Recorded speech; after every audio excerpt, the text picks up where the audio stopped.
أئمتي وسادتي 12 سفينة فيها النجاة للبشر. قال الرسول إن ركبتم بها نجوتم يوم الحساب من سقر. يا فوز من والى عليا وارتضى قول النبي في علي المرتضى. من كنت مولاه فمولاه علي فسلموا لله فيما قد قضى. ثاني الأئمة الإمام المجتبى خير الورى جدا وأما وأبا. هو الإمام العدل والفعل الحسن وواحد من 5 تحت العباء.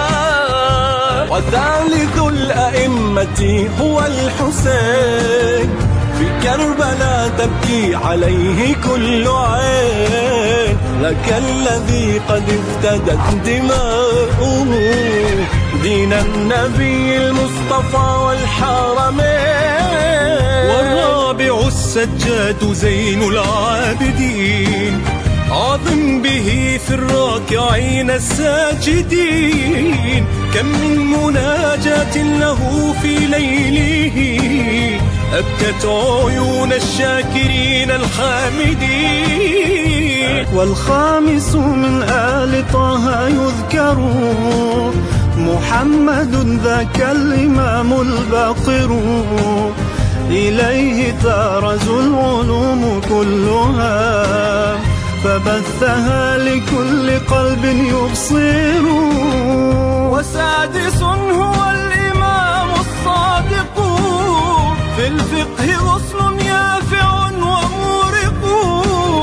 إذ شيد العلم الرفيع جعفر العالم البر التقي الأوثق.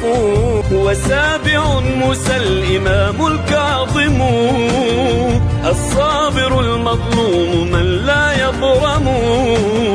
باب الحوائج التي تقضى به تعزى إليه في الدنى المكارم. وثامن الأئمة الصيد الرضا ذاك الذي في أرض طوس قد قضى. سلطان فخر لا يجار صيته قد صد عن سيف الحياة معرضا.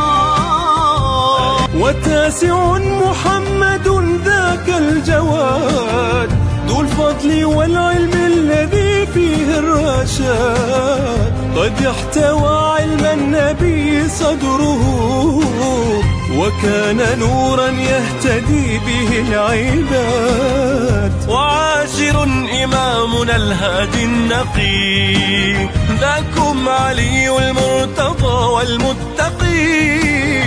فشعشعت أنواره في مغرب وأرشدت علومه في مشرق. العسكري بعدهم والمؤتمن في السر ذا عصيته وفي العلن. نعم الإمام في التقى 11 أكرم به أبو محمد الحسن.